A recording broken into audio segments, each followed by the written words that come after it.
Ready to move in premium triplex villas at Kollur APR Projects. Welcome to సై 2024. బొబ్బిలి యుద్ధంలో గెలవబోయేదెవరు? 2019లో బొబ్బిలి రాజుల అడ్డాలో జెండా పాతిన వైసీపీ మళ్ళీ విజయం సాధిస్తుందా? లేకపోతే వరుసగా 3 సార్లు గెలిచిన చరిత్రను తిరగరాసిన బొబ్బిలి రాజులే గత పరాభవానికి ప్రతీకారం తీర్చుకుంటారా? బొబ్బిలి అసెంబ్లీ నియోజకవర్గంలో ఈసారి హోరాహోరి పోరు కనిపిస్తోంది. 2004లో బొబ్బిలిలో రాజకీయాలు స్టార్ట్ చేశారు బొబ్బిలి రాజులు. బొబ్బిలి రాజుల వంశస్థులైన సజయకృష్ణ రంగారావు 2004లో తొలిసారి ఎమ్మెల్యే అయ్యారు. 2009, 2014లోనూ వరుస విజయాలు సాధించి హ్యాట్రిక్ కొట్టారు. 2019లో వైసీపీ అభ్యర్థి సీనియర్ రాజకీయ నాయకుడు శంబంగి వెంకట చిన అప్పలనాయుడు చేతుల్లో ఓడిపోయారు. ఓటమి తర్వాత సుజయకృష్ణ రాజకీయాల నుంచి తప్పుకున్నారు.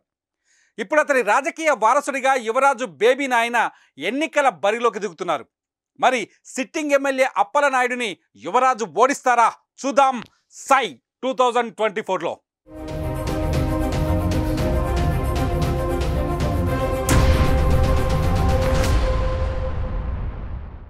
ఇంతకీ బొబ్బిలిలో ఓటర్ల సంఖ్య ఏంటో ఒకసారి చూద్దాం. ఇక్కడ మొత్తం ఓటర్లు 2,22,837గా ఉన్నారు. ఇందులో పురుషులు 1,11,342 ఉన్నారు. మహిళా ఓటర్లు 1,11,482గా ఉన్నారు. ఇందులో ట్రాన్స్జెండర్స్ ఓట్లు 13 కనిపిస్తున్నాయి. ఇక్కడ కూడా ఎన్నికల్లో మహిళల ఓటు బ్యాంకే ప్రధానంగా కనిపిస్తోంది. ప్రభుత్వ వ్యతిరేక ఓటు ఈసారి తమ విజయానికి సహకరిస్తుందని ఇక్కడ టీడీపీ అభ్యర్థి బేబీ నాయన ఆలోచిస్తున్నట్టు తెలుస్తోంది. బొబ్బిలి మున్సిపాలిటీతో పాటు రామభద్రాపురం, బడంగి, తెర్లా మండలాలు ఈ నియోజకవర్గం పరిధిలోకి వస్తాయి. బొబ్బిలికి 14 సార్లు ఎన్నికలు జరగ్గా కాంగ్రెస్ పార్టీ 7 సార్లు, టీడీపీ 3 సార్లు, వైసీపీ 2 సార్లు విజయం సాధించాయి. ఇక మూడోసారి గెలిచేందుకు వైసీపీ తమ కోటను పదలం చేసుకోవడానికి టీడీపీ హోరాహోరీగా పోరాడుతున్నాయి.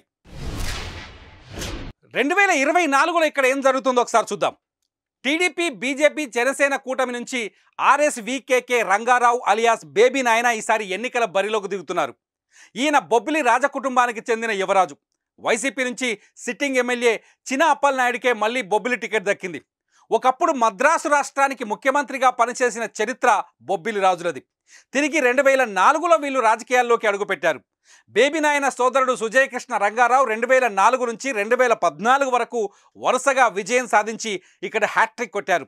2019లో సుజయకృష్ణను వైసీపీ అభ్యర్థి సీనియర్ రాజకీయ నాయకుడు శంబంగి చిన అప్పలనాయుడు ఓడించారు.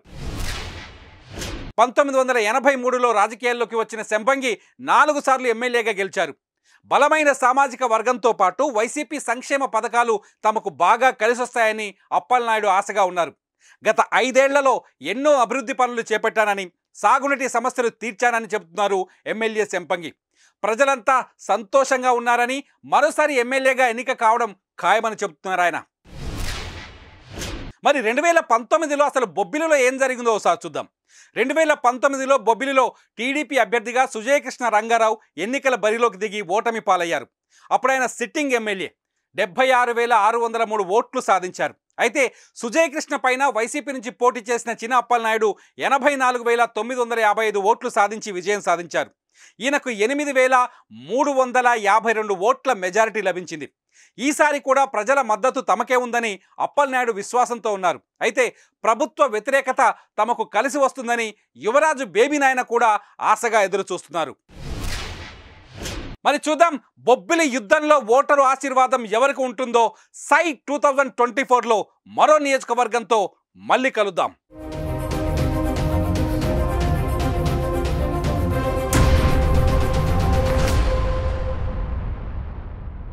సుమన్ టీవీలో మీ పర్సనల్ అండ్ బిజినెస్ ప్రమోషన్స్ కోసం కింది నెంబర్కి కాంటాక్ట్ చేయండి.